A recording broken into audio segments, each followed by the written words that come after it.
Okay, good evening, everyone. I'd like to welcome you to the Town of Stellarton Council meeting December 13th, 2022 at 5:30 p.m. start time here in the council chambers. First item is the approval of the agenda. Is there any changes or additions to the agenda? Yes, Your Worship, I'd like to remove number 9, table that to the January council meeting. Okay, that'll be removed. Thank you. Your Worship, I'd like to add one item if I could, please. Nova Scotia Power lighting on Allen Avenue. Thank you. So we will make that number 9. Okay, approve the minutes. There's 2 sets. There's a public hearing and a regular meeting from November 14th. Is there any errors or omissions? Hearing none, could I have a motion? So move, Your Worship, as written. Second that. Moved by Councillor Penn, seconded by Councillor Campbell. All those in favor signify by saying aye. Aye. Contrary minded, motion carried. Nancy, thank you. Is there any business arising from the minutes? Okay, so I'd like to move on to a presentation to Canada Games representatives. So I'd like to present this certificate. The Town of Stellarton is very proud of Blaze Stevenson. He participated in the swimming in the 2022 Canada Summer Games in Niagara Falls. And we're just really proud, so we want to present him with this certificate up here up front, if you don't mind.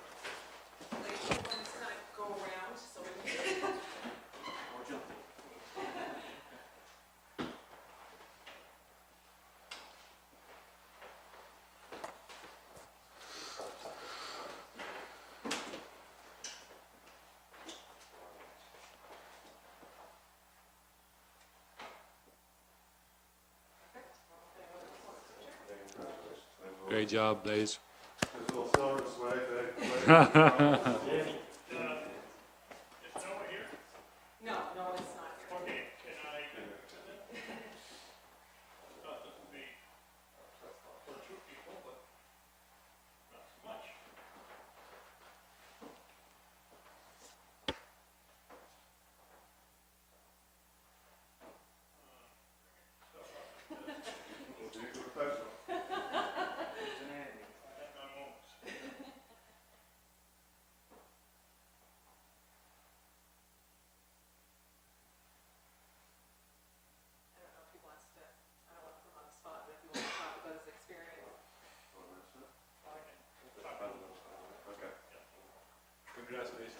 Thank you, Blaze.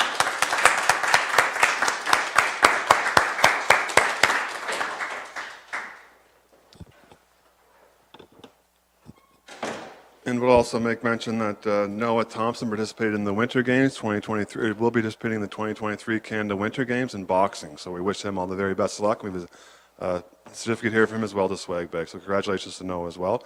Congratulations to both Blaze and Noah. We're really proud of them here in Stellarton, so thank you.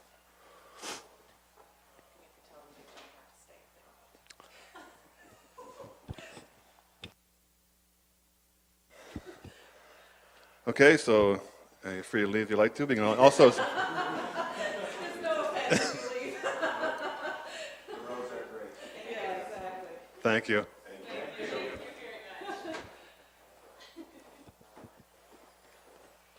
So we'll move on to number 5, a presentation for the County Partnerships, CEO Scott Ferguson. And team. Thank you.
might need to use this, so. So it's actually probably been not quite a year since I was in front of you the first time around, and it was on our first business plan. I had started in November, and we were bringing our business plan, I believe, in January, thereabouts anyway. So this time around, what we're doing, and I'll introduce my team in a second, is we're at an interesting time for the Pictou County Partnership. We are at the beginning of a new 5-year planning cycle, and we're also at the beginning then of a new strategic plan for the county. And it's also at a time when the province is conducting a review of their economic development approach to Nova Scotia.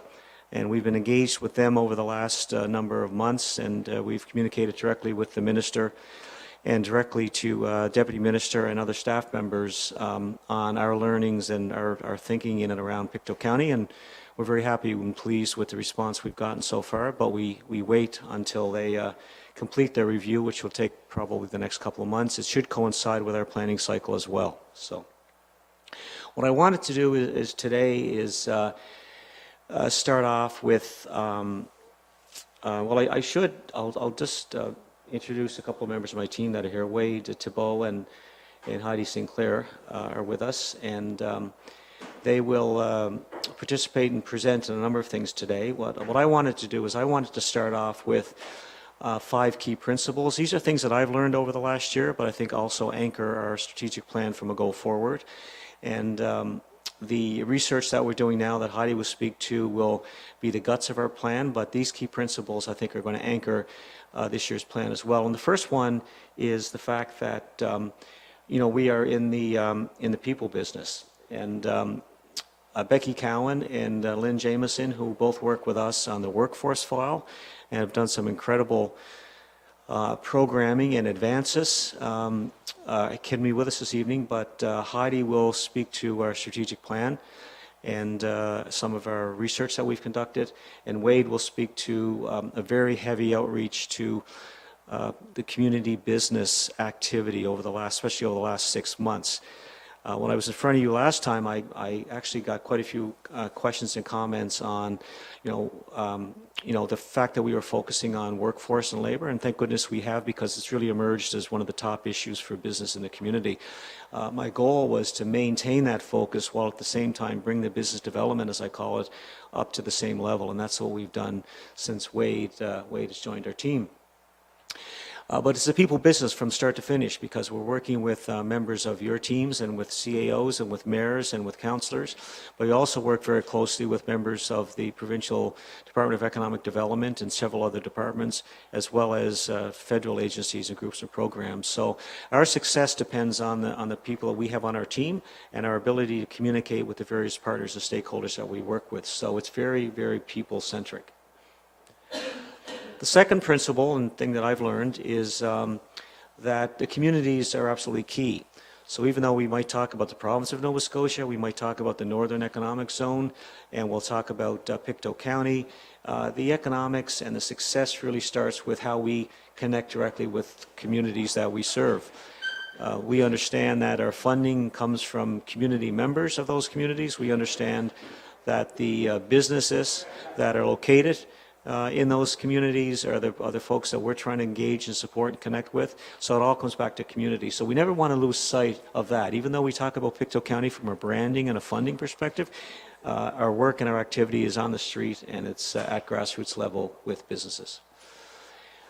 Next is that we, at the same time, even though we start with communities as a starting point, we have to make sure that we work very closely with businesses, I've mentioned, but also the province of Nova Scotia. They give us a management letter every year in the summer of their priorities, and they're going through a change, as I mentioned a few moments ago. So as funders, core funders of our program, we need to make sure we're aligned with what the province is looking to accomplish.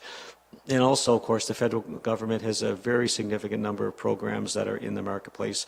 Right now, we work with them a lot on the workforce and immigration side, but they also have goals and objectives in the community. So even though we start with communities and we work through with businesses, we also have to take into account what the province and the federal government are looking for, because that's where our funding is ultimately going to come from. This one, number 4, is all around, I'm hoping, and what we're trying to do is present that investment in the Pictou County Partnership is an investment in our future.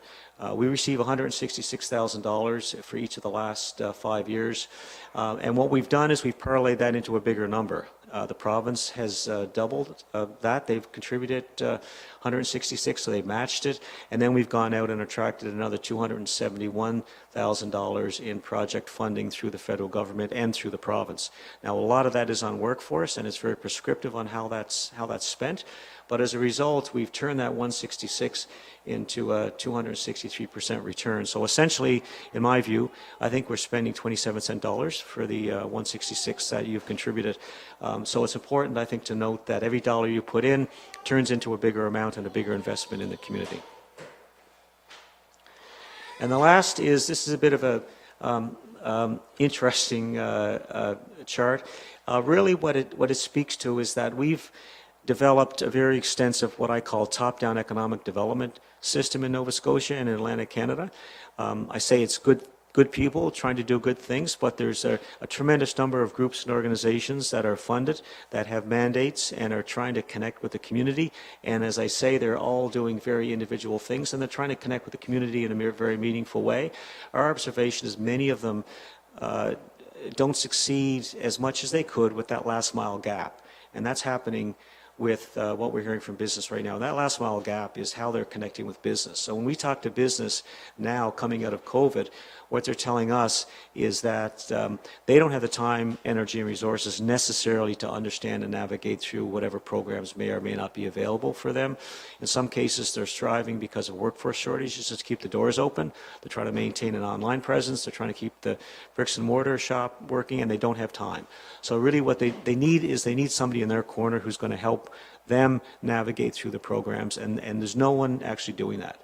So when you look at a marketplace opportunity, if we were running a business, I would see this as the opportunity where we can be in the corner of local business and really understand what's going to help them get to that next level, and then provide the navigation and help to move to that next level. So those are the 5 principles that are going to anchor our new strategic plan.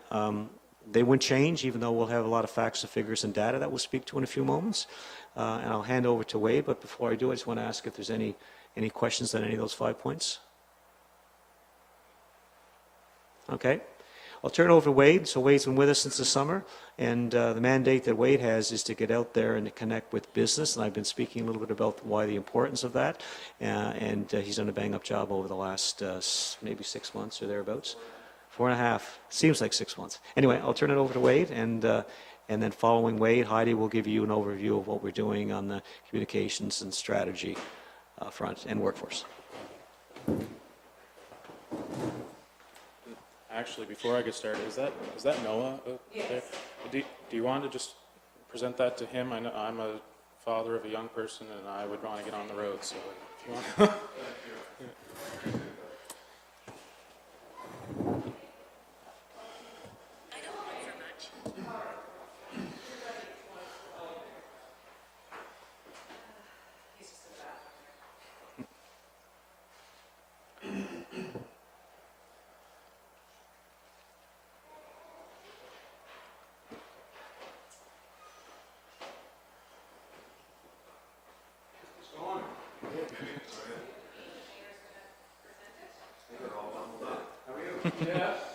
It's blustery up there. Yeah.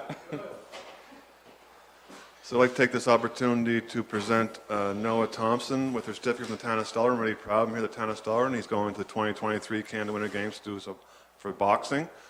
Is the Albion Boxing Club you're part of? So it's the Albion Boxing Club. So I just want to congratulate Noah and say thank you very much. Thank you. Apparently your grandfather went to Canada. That's pretty cool. That's really cool. And where are you going? EEI. Okay, cool. So here's a certificate. Perfect. And a little bag of Stellarton. We're proud when you're at PEI.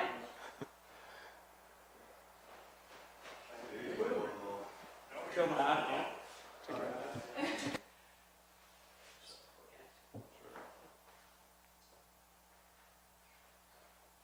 How does it show up on the newspaper?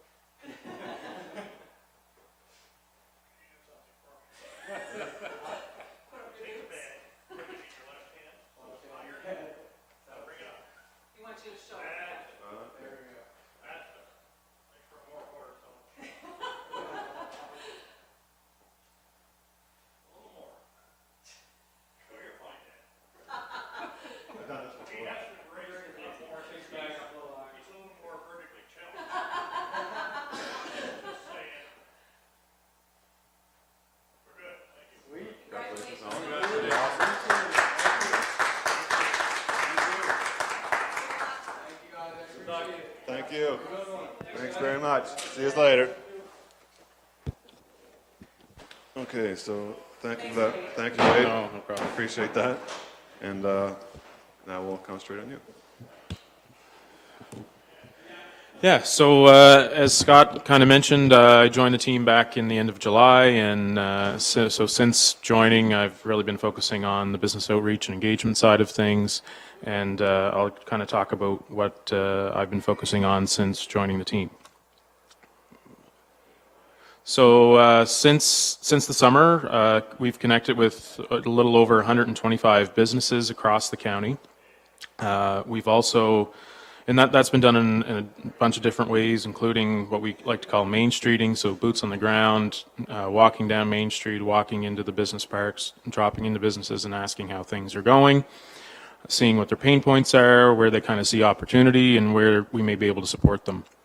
Also through kind of one-on-one conversations and tours of their business to get a better understanding of what it is that they can use support with, and through networking and other sessions, and that included in Small Business Week. We did 5 coffee and conversation events in each of the towns throughout the county as a way to kind of thank small businesses. We had muffins and treats, that kind of thing, and brought some material with us on different resources and programming that's available to small businesses. We also did 3 networking opportunities separately. So we had a end of summer social, which we partnered with the Chamber and Ignite and CBDC Noble and Mentoring Plus on that. We also did a green tech social in partnership with Ignite to try to bring folks in kind of the green tech sector out and socialize and connected. We know that typically those businesses, they may be in the basement or a garage or just getting started in kind of a concept. So not necessarily that they have a business out on Main Street, but still need support and lots of potential there. So we host events like that. And also as a result of the MIT REAP work that was done prior to me and a while back, one of the results from that work is an innovation program which we'll be launching at the end of January called Elevate, which will help businesses really implement that idea that they may have to solve one of their pain points, or maybe it's an opportunity that they'd like to pursue. So more will be coming on that in the coming weeks.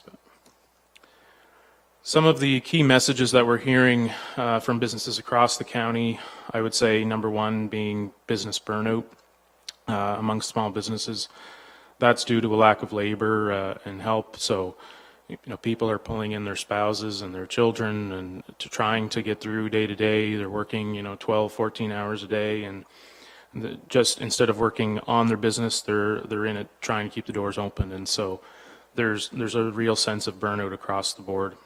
And to add to that, of course, the impact of Fiona and the hurricane, not just on the damage side to buildings and businesses, but there's been a real sense that there's been less spending going on, especially in the retail sector locally, and that's kind of understandable given that a lot of people had to spend income on refilling their freezers with food, gas, and their generators, home repairs, that type of thing. So that impact has really started, and to kind of reiterate that point, we heard from a lot of retailers that said, typically Christmas shopping, they would start to see the effects of that in October, and they saw nothing. And in fact, there was very, very little activity, and they said it was actually worse than during the kind of height of the pandemic and the lockdowns. So I'd say the top 3 overall pain points for businesses in the county, regardless of size, would be obviously number 1, labor, and that's kind of across the board. And I just also want to touch on a few points that are related to that, and it's not just, it is the availability, number 1.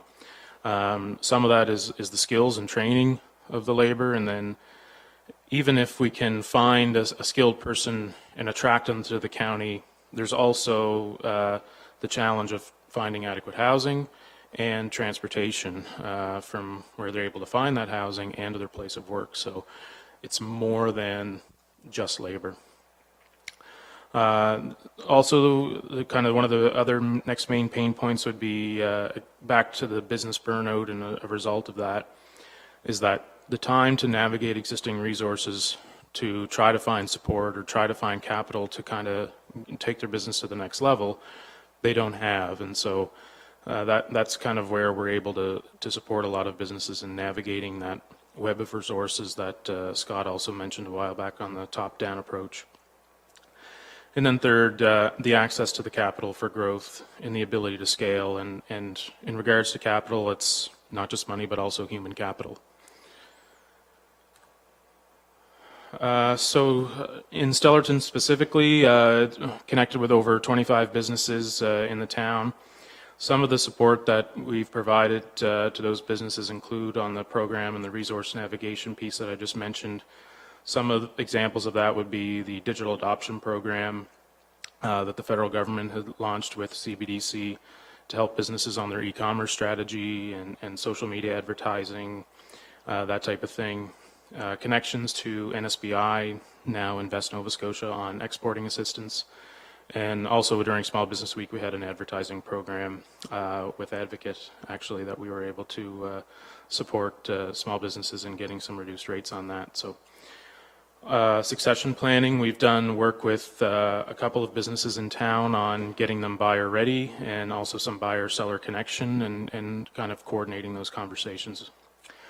And then in some one-on-one business counseling and help, so kind of that business planning roadmap, determining their key priorities, and some mentorship connections. I've been in contact with the potential buyer of the property at 114 Arcadia Avenue, and we've committed to supporting them in their plans for the redevelopment and assisting with some connections for product development resources and skill development and training for their workforce and attraction as well. So I've also been doing some work on the investment attraction side for the county, and I'll talk a little bit about the bioeconomy space. And so we were approached by a consulting firm called EcoStrat back in the summer. They were explaining their bioeconomy development opportunity zone initiative, and essentially what that is, it's a study looking at the feasibility or the risk rating of bioeconomy attraction in a certain area. And the federal government has rubber stamped that process, and they set aside funding in their Clean Fuels Fund for municipalities to undergo that process. So we stood out as an area that has potential in that space and would be a prime candidate for that kind of study. So essentially what it would do, it leverages biomass assets to serve as anchors for clean energy, economic development, and the biomass in our area that I would be looking at would be the forest residue. And of course, just a point there on the post-Hurricane Fiona, I think we have all dealt with cutting down trees and pulling out branches and whatnot in their yards, so let alone looking at the forest and the damage there. And the concern of what will become of that biomass that's laying on the ground in 2 years as it starts to decay and generate more heat. So what this initiative would do, it kind of de-risks the supply chain, and the types of investment that attracts would be companies in the sustainable aviation fuel space and advanced biofuels and bio-based manufacturing. So some of the criteria in that rating, in the study that they would be looking at, would be the availability of the feedstock, which in this case would be forest residue, and then any existing infrastructure that we may have, including rail systems, contractors, labor, and then a supportive community in general for this type of investment. So the rating is actually assigned to a municipal unit, so the rating would be assigned to the municipality of the County of Pictou, but the zone actually encompasses a 120-kilometer radius, so it's a fairly wide range of space that it covers down to basically the Causeway and Cape Breton and beyond in all of Guysborough County and Antigonish County and kind of parts of Halifax. The first city in Canada that underwent this process was the city of Melville in Saskatchewan, and their biomass was in the wheat straw, and they had 300,000 tons available. They received an A rating. You can get a B, A, or double A rating. From that rating and the promotion of it, they had 25 inquiries from international companies looking to expand to Melville. They received their rating in January of 2021, and they had, when I spoke to their CAO back in the summer, they had 2 companies that were set to start construction this year from the sustainable aviation fuel side, one from the United Kingdom and one from Japan, that would be creating over 400 jobs in a town of 4,300 people. So the Clean Fuels Fund, as I mentioned, the federal government set aside funding for municipalities to, or groups to apply for that, to receive that certification. The application we submitted, and the deadline was the end of November, so we submitted it, and we expect to hear a result from that application by the end of February of next year.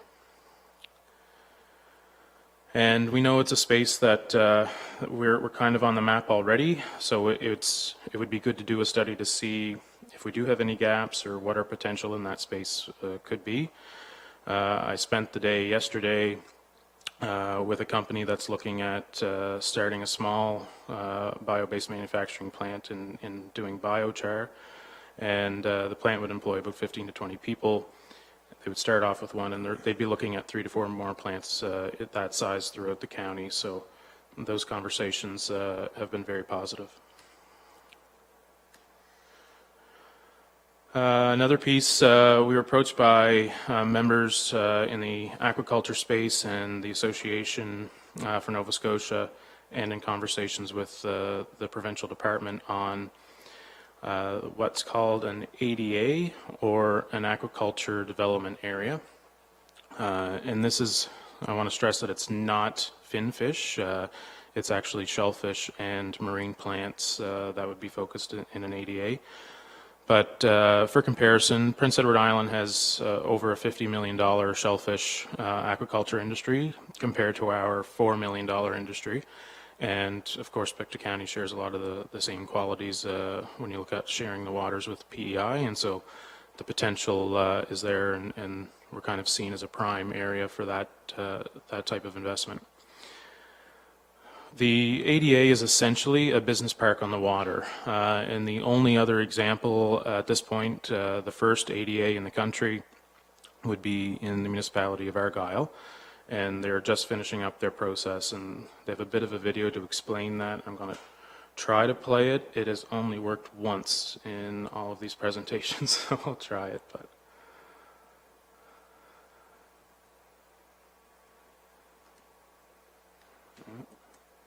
Maybe not.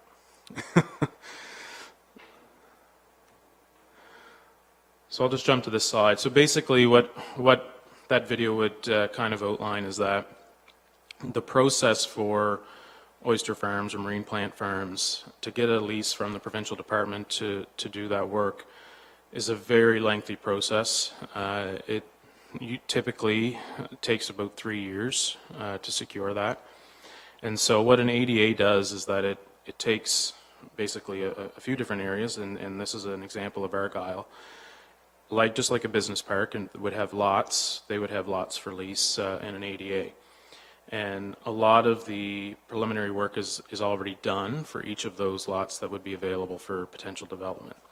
Some of that work includes testing of the waters to have them classified specifically for shellfish farming, which requires investment on behalf of any farmer. And so to get investment otherwise, it's a long, slow build. And the hope that with ADAs is that it really streamlines that potential development. This is just a basic show right now of where currently people could ask for lease, where the waters are open in the green and where they're closed in the red. But that doesn't necessarily mean that all of those areas would be ADA.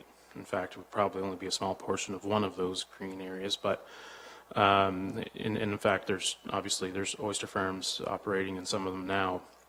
But that's just kind of an overview of where an ADA could potentially go.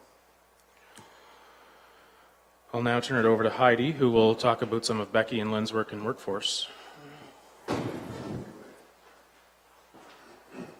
Hello, so Becky leads our workforce development. So in workforce development, she's connected with 43 businesses throughout this year, sharing with them how to be immigration ready, so what that process looks like. And we support 2 programs right now, the Atlantic Immigration Program and the Provincial Nominee Program. And what the key thing about these programs to note is that employees have to prove that they haven't been able to hire locally in order to participate in them. And what we're seeing is that employees, as Wade has shared in his work, that labor force is a huge issue, and that employees are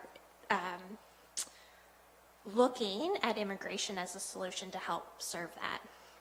We've held 3 events, and those events have been around sharing what the programs look like and helping businesses through those programs, and also have done them in connection with Nova Scotia Works, because we recognize that in workforce development, there's an immigration solution, and there's also a local solution as well. So we always work with Nova Scotia Works and help to navigate businesses to the resources and supports that they have, as well as other local organizations that do attachment to the workforce programs.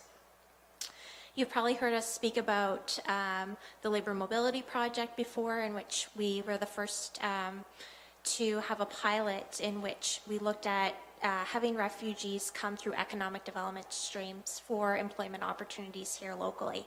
So that pilot had 14 individuals, and it was 100% successful. We've been able to support those 14 in coming and working locally. Another private employer, a separate employer, has looked at that program, and Becky right now is supporting 27 candidates to work for them, and they're also in the healthcare field. That private employer supported Becky in traveling to Kenya this past fall to do some work with the Nova Scotia Health Authority and the HANDS organization. And I believe it's 65 individuals through that work that could be potentially coming to work in healthcare across Nova Scotia. So really, the work that we've been doing locally is being recognized in other communities and in other communities in Nova Scotia, and we've been able to share our learnings and support some of that work that's happening that will benefit all of us.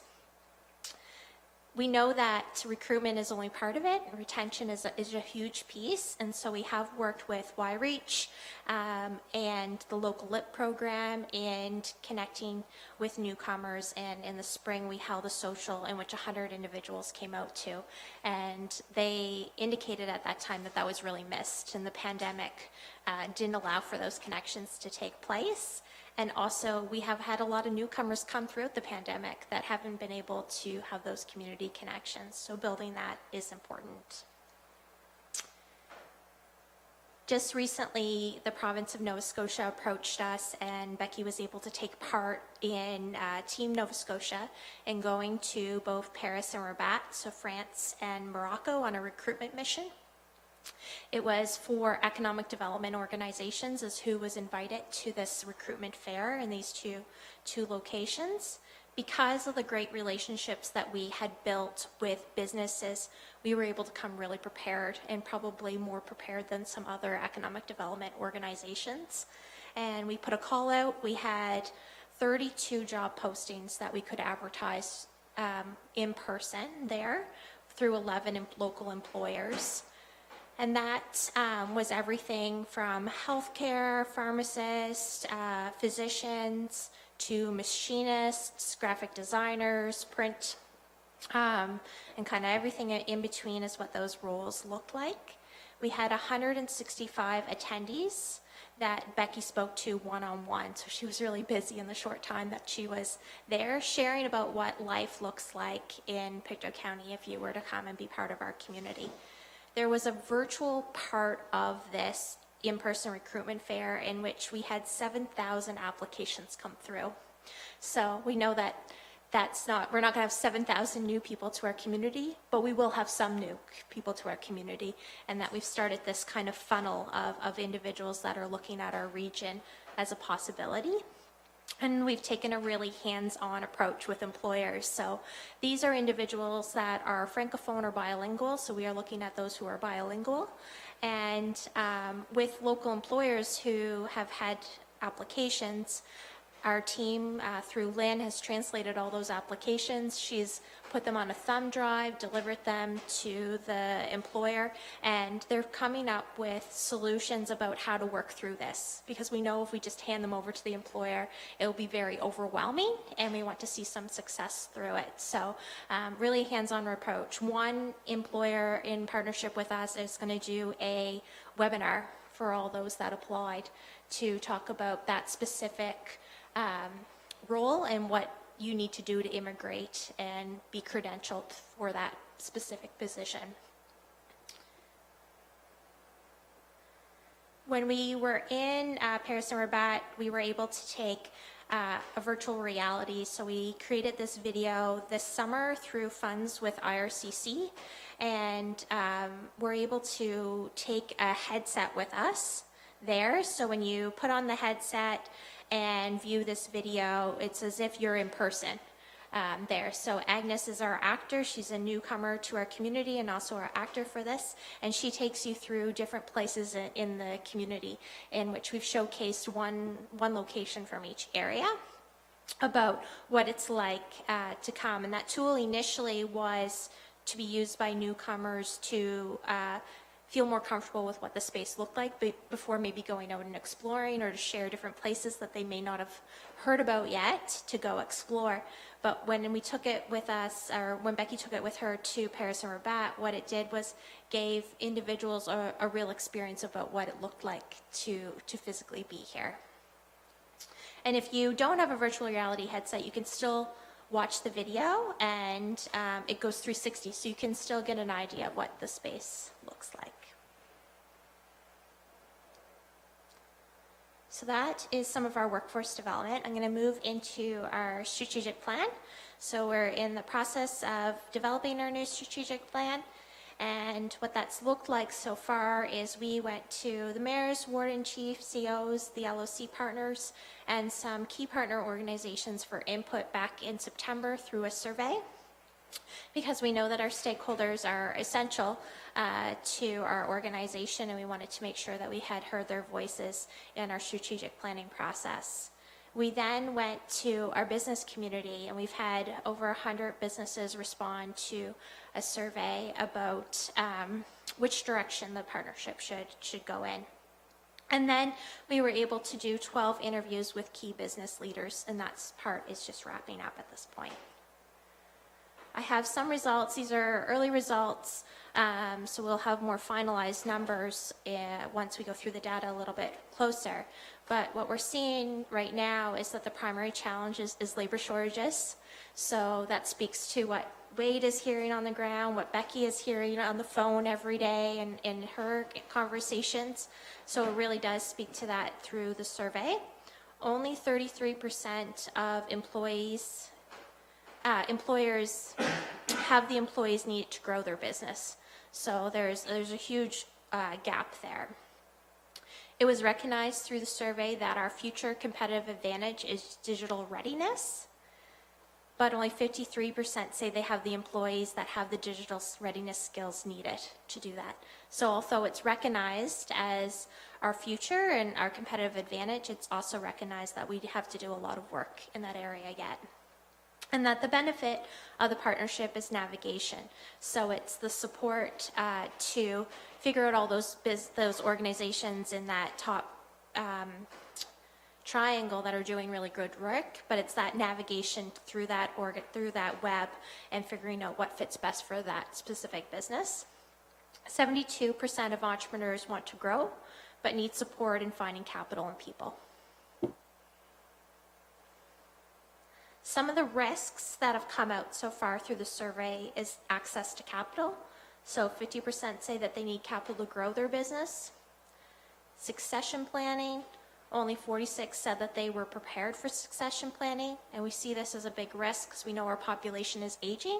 We don't want to lose those businesses. We would rather someone come in and purchase or take over the business than have it be lost. And again, digital competitive edge. So we understand that digital is our future and that we need to invest in it as a business community, but we also know that we're not yet prepared for it. I'm going to hand it back over there to Scott for some final remarks. Thanks. So that was the last slide. We just wanted to, we walked you through a fair bit, but it is at a critical time for the partnership, and I think at the community right now. We're doing our research. We're taking the benefit of what we learned over the last year and what businesses have spoken to us about, and also the fact that the province is going through an extensive review. So we're going to take all this data. We expect that by January we will have the beginnings of a strategic plan. We'll connect back with the LOC. Simon's vice chair of that organization, and we will deal with what the recommended future strategy and approach will be for the organization, and then we're going to try to come back again to council with some more specifics as we get into February and March. But happy to take any questions if there are any. Are there any questions? It was a really good presentation. Lots of initiatives on there, the ADA and some other things that look very promising. So we will thank you for the presentation. And if there is a financial ask coming in the near future, we'll refer that to budget time, which probably fits well with your timeline. We do budgets in January, February, that time. So. All right. Thank you. All righty. I do have a question, though. I mentioned this to Susan when I was here last night and again tonight.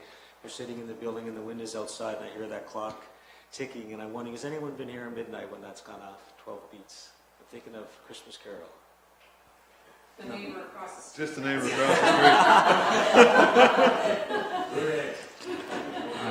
Yeah, I just want to say thank you very much, Scott, for keeping us up to date. I think this is your second presentation to us, and both sessions have been very informative, and there's a lot of good work that's happening. So I appreciate the constant communication with our council.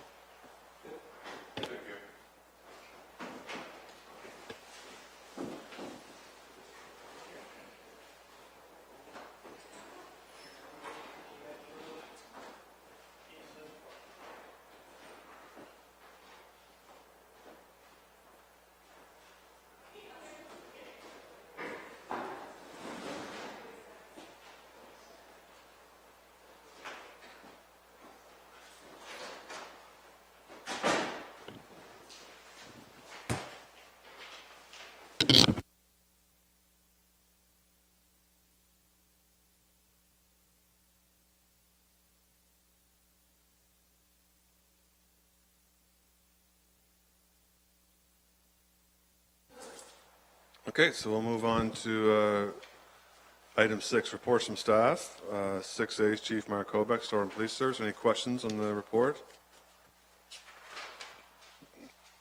It's been a fairly busy month, a little less busy than the last couple, but still pretty busy. And there's no questions. Can I have a motion, please? I so move. I'll second that. Moved by Councillor Wan, seconded by Councillor Campbell. All those in favor, signify by saying aye. Contrary minded, most carried unanimously. Thank you.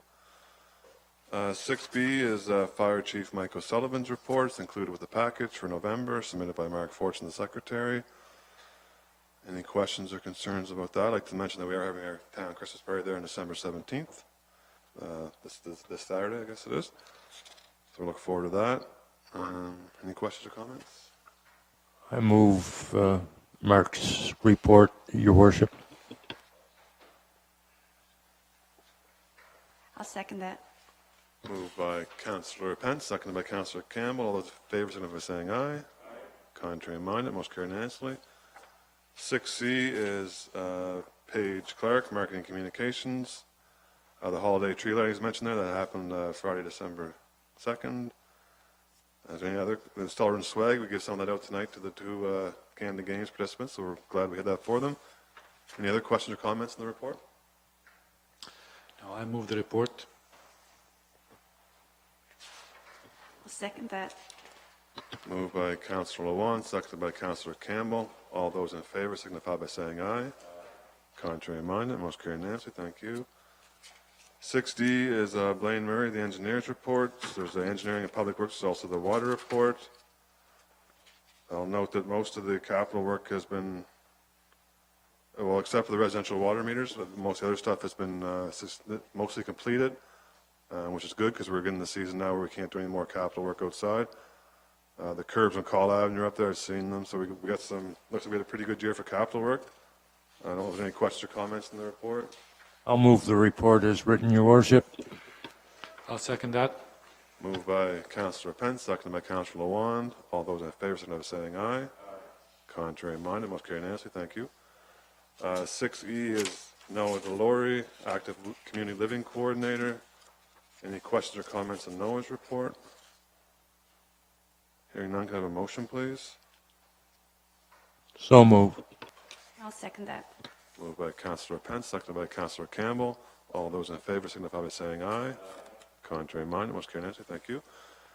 So move on to item 7, correspondence, Northumberland Regional High School. Yes, the high school boys hockey team is doing their annual Danny Dorrington Memorial High School Hockey Tournament, and they've requested a donation. Council has done a business card ad in the past. So $75. I make a motion that we make the donation, Your Worship. I'll second that. Moved by Councillor Pence, seconded by Councillor Lawand. All those in favor signify by saying aye. Contrary minded, motion carried for the business card size ad. Thank you for that. Item 8, Committee of the Whole report. The following recommendations are for council's consideration from correspondence received at the Committee of the Whole meeting held on November 28, 2022. Number 1, on recommendation of Committee of the Whole, council approved $250 to the Pictou County Fuel Fund.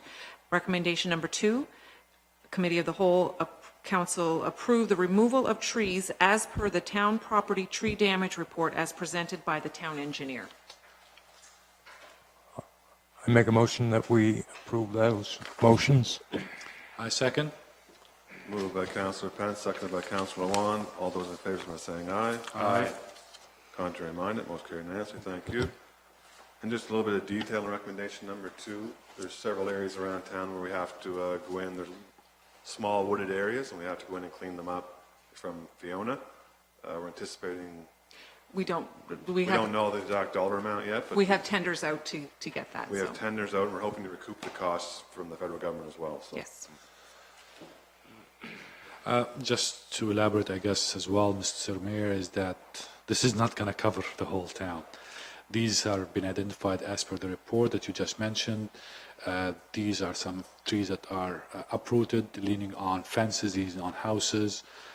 So they are dangerous to fall into the winter time. It's one of the biggest thing as right now from a liability perspective, but we can't remove everything. That's correct. And we hope that today doesn't bring any trees down, the high winds we have today. Okay, so we'll move on to, I believe, item number 9 is Nova Scotia Power lighting on Allen Avenue. Your Worship, I had a couple of calls from the Allen Avenue residents. When Nova Scotia Power had the problems up there with the poles and the lighting, I don't think they put the streetlights back in, and they said it was quite dark. Now, Susan, I don't know if you'd get a hold of Blaine to pass that on? I'll look into that, sure. Yeah, thank you. So is this since Fiona or? Yes. Okay. There's one on the corner of Park, and there's one on the corner of Rundle, but there's nothing in between. Okay. And I think they had to put some new poles in. Okay. And I don't think they got up to put the lights in yet. Okay. That sounds accurate, and that's a big distance to go without any streetlights. Yeah, in it is. the whole yeah. block. Yeah. Okay. Thank you for checking in that. We'll move on to item 10, Pictou County Transit Authority removal of the pilot provision. Yes, so the province has requested the 2 municipal owners, New Glasgow and Stellarton, the owners of the Pictou County Transit Authority, consider the removal of the provision that this is a pilot, as it is impacting the ability to access operating and capital funding from new streams of funding being provided to permanent transit services. So the removal of the pilot does not impact future considerations that may be made related to the transit service and operational budget requirements from the municipalities. So I'm asking if council will consider a motion to approve the removal of the provision of pilot to the current fixed route transit service being provided by the Pictou County Transit Authority. So move, Your Worship. I'll second that. Moved by Councillor Pence, seconded by Councillor Wand. All those in favor, signify by saying aye. Contrary minded, motion carried unanimously. Thank you. And just to reconfirm, each year will be up to us, the council to decide whether or not they participate in the project or not, but it's just the removal of the terminology, so thank you. Your Worship, I must say, from Pictou County Transit, from what I've been hearing, is all positive. And there seems to be more people using it, and I'm glad to see so. Thank you very much, Councillor Pence. Your perceptions are correct. There is more and more using each month over month, and it's a busy bus right now, so we're really happy with how it's going so far. Thank you. Okay, item 11, open forums. Anyone like to speak at the open forum? No? Okay. Number 12, next council meeting is Monday, January 9th, 2023, 5:30 p.m. here at the council chambers, and I'd ask for a motion to adjourn, please. Thank you, Councillor Pence. Meeting adjourned.